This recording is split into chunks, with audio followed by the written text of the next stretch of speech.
So me being the bonehead that I am, forgot that we were in a different time zone than this distillery. So we ended up getting here like 15 minutes late.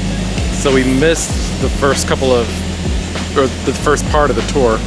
So I don't know if they actually went into the distillery there or like into this house or what, but it smells so good. yeah, it does. But yeah, we missed the first part of the tour. I'm just gonna come up here and take a look at these little jars here.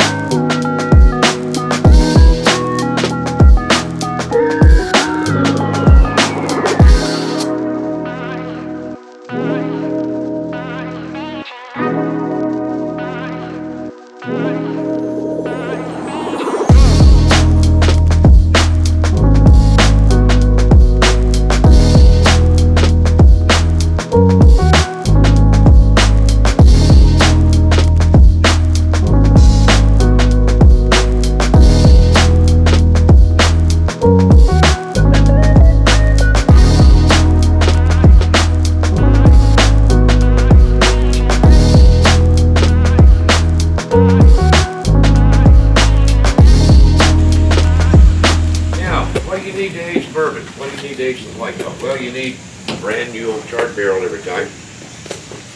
You need hot weather, you need cold weather, you need everything around, either sides of hot and cold, you know. Now, for our barrel, we contract with a company in Lebanon, a little town about 12 minutes from here. Independent Stave Company manufactures 4,500 brand new oak charred barrels for Maker's Mark every week. They are built to hold exactly 53 gallons. 4,500 for Maker's Mark every week. They're built to hold 53 gallons. We're going to put 53 gallons in the brand new barrel. All 4,500 of them every week. We're going to put the whiskey into the barrel at 110 proof. Now we distilled it with pot still to 130, right?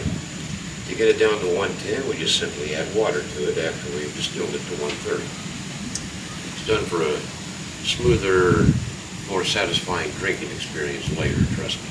So we put the 53 gallons in, and we take the full barrel to the top of a building that can be 7 to 8 stories high. Anybody come through Loretto, about 3 miles yonder? You see all those big dark buildings down there? Those are our buildings. That's where we age our whiskey. But we always begin our aging process at the tops of those buildings for heat. You see, heat is lighter and rises to the upper levels of those big buildings over here. And on the summer months over there, very hot at the top. Well, our barrels are going to stay at the tops of those buildings for 3 years. We don't touch them for 3 years. They just sit up there. But while they're up there, in the summer months, you know, there's a lot of heat at the tops of those buildings. It's going to begin heating that whiskey, right? The whiskey will heat up, expand, and go through the char. Underneath the char is a layer of caramelized wood sugars. The whiskey will go through there as it expands further and winds up in the center of the wood. Can you see the line right here? We call that the whiskey line. Okay. Now it kind of stops right there because, well, that's as far as it makes it. Summer ends. And even way up there, 7 stories high, as things cool off gradually towards winter, the whiskey will cool in the barrel even up there. And that's going to cause the whiskey to pour out of the wood back into the barrel. Now our color comes primarily from the layer of caramelized oak sugars beneath the char. Where does that layer come from? Well, the charring process. When Independent Stave Company sets the barrel on fire to char it, it caramelizes the sugars of the wood. So from that layer, as the whiskey pulls out, we get caramel flavor, caramel color in our white oak. The wood provides the other flavors in bourbon. If you're not familiar with flavors in bourbon from the wood, from the oak, vanilla. There's a bunch of fruity flavors in oak, even some nutty flavors and spice qualities. I'm talking sweeter spices like nutmeg, cinnamon, and cloves. So for 3 years, the barrels have been up there untouched, right? Here's where the expense mark comes into play. This is what made Maker's Mark so expensive. After 3 years at the top of the building, Bill sent his workers to go get them and bring all those barrels down to the middle of the building. And he instructed them to bring a sample from one so he could taste it. just to see how the whiskey was doing, color and flavors wise, at that point. And then several months later, he'd go back and move the barrels down a little more, bring me another sample from one. I'll taste it too, and that'll tell me how long I want you to keep it there till I send you back to go lower them again, taste again. He said, I'm going to send you back as many times as it takes to get those barrels to the bottom floors of those big buildings. He finally bottled his whiskey in mid-1958 after he filled his first barrels here on February the 26th of 1954. That's how long it took him to get it aged by taste. Nobody goes to that trouble. Nobody goes to that expense to age every barrel of bourbon by taste. They're happy to do it just by time. And then they're happy to take barrels from the top of a building that have aged there the entire time, along with barrels from the bottom of a building that have aged there the entire time, or in the middle, and start mixing them from the different locations to achieve a consistency flavors-wise.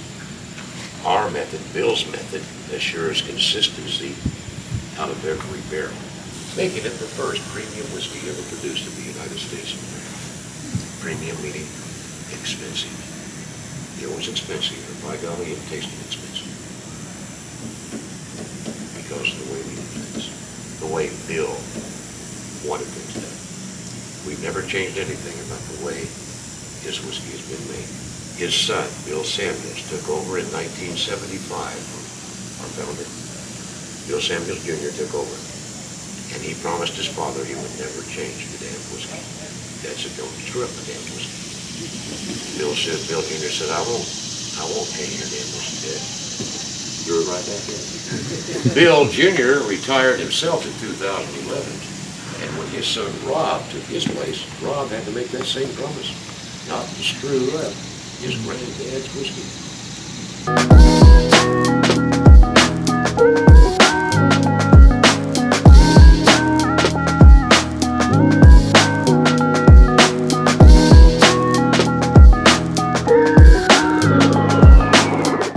Now, out of 120 different ways there are to cook oak, 120 different ways, and I'm referring to how hot you cook it, what length of time you cook it, and what type of heat you use to cook it. Out of 120 variations in cooking oak, guess what number this happens to be? 46. It's not 64. It is Flavor Stave cooking recipe number 46.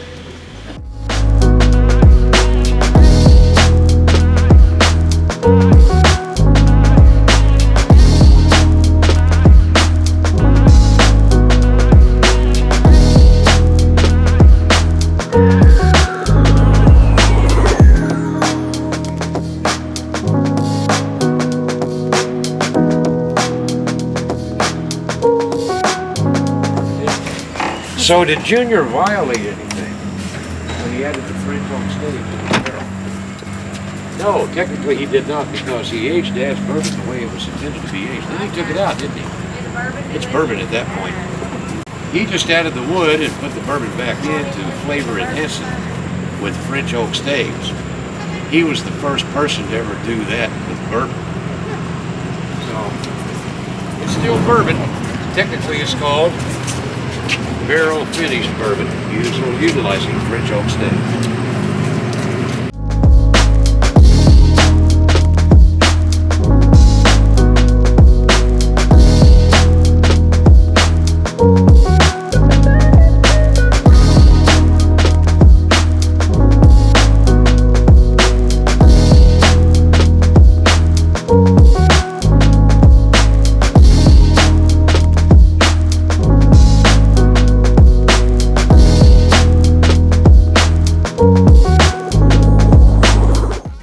Junior's legacy, the one he chose to call Maker's Mark 46 rather than yummier. It has a lot more vanilla content and a little more sweet spice over and above that of even 110 proof Maker's Mark. You're going to notice it right off the bat when we try it later on. And then this one I'll tell you about when we get to it. Pick up your first sample. The first thing I want you to do with your glass is to kind of swirl it around a little bit. Do this. That's to open it up a little bit so we can properly smell it. Now, we like to nose things here. Try it, see if I'm not lying. I can actually taste vanilla and caramel. I get those two immediately. And then if I recall,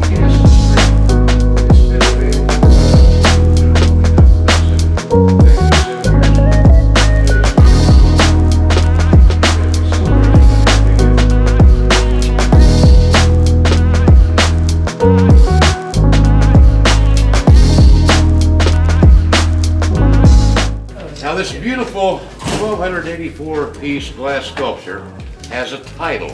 It's called The Spirit of the Makers. Rob Samuels commissioned it and dedicated it to the memory of his grandparents, Bill and Margie, on the 60th anniversary of Maker's Mark in 2014. So what'd you get? So I got this bottle of Maker's Mark 46, but it's not dipped yet. So they said that they can't leave, or we can't leave, if it's not dipped in wax. So I gotta go dip this in wax. Let's do it.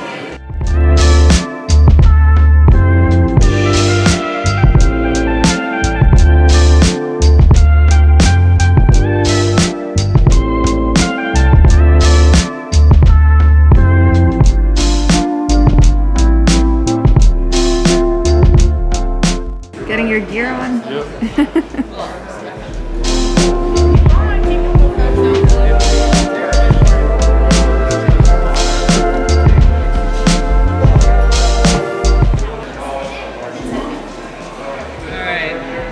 My artistic ability is burning it. Come here. Get down to this. Ready?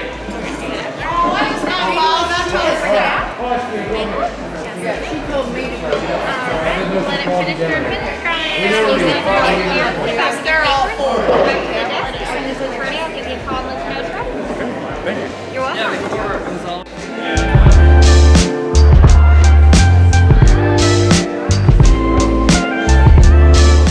Well, I'm here in the Maker's Mark gift shop and gonna kind of look around and see what we can find here.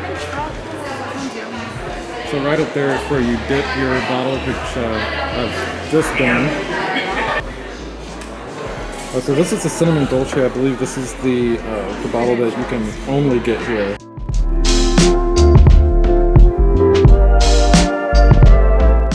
These are the different staves they use to barrel finish their various different stave finish bottles.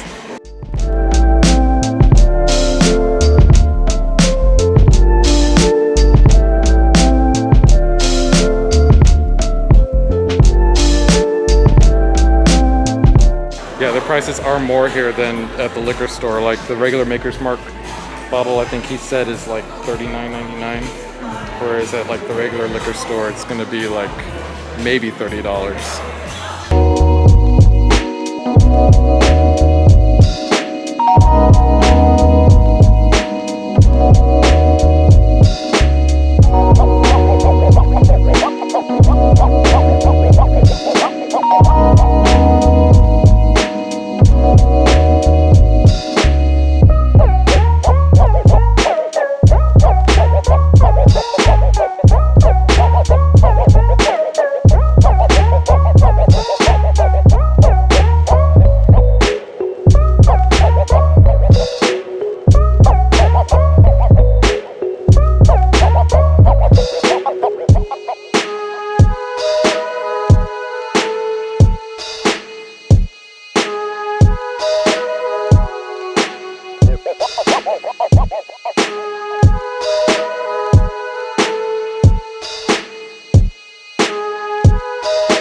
They gave us this neat little reusable bag there at the gift store. So I picked up a Maker's Mark t-shirt and a a bottle of their Maker's Mark Cinnamon Dolce, which is like one of the barrel stave profile bottles that you can only get here at this gift shop. So maybe I will try it in a video with the other Maker's Marks or something. Maybe.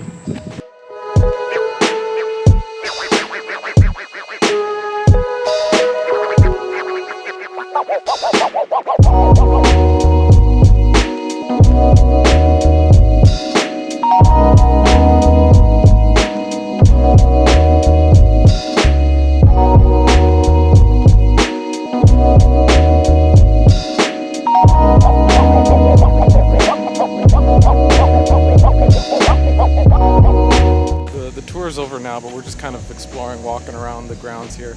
It's a really pretty area. We're gonna come up here and take pictures with the little wagon here with the barrels. So if this, please keep off, but those are just guidelines. Right. Rules are meant to be broken. Yeah. It's a movie. Oh, it's a movie. Yeah. Here I am thinking you're taking a picture. Oh yes, this is a shot I got the Old Forge Distillery in Pigeon Forge.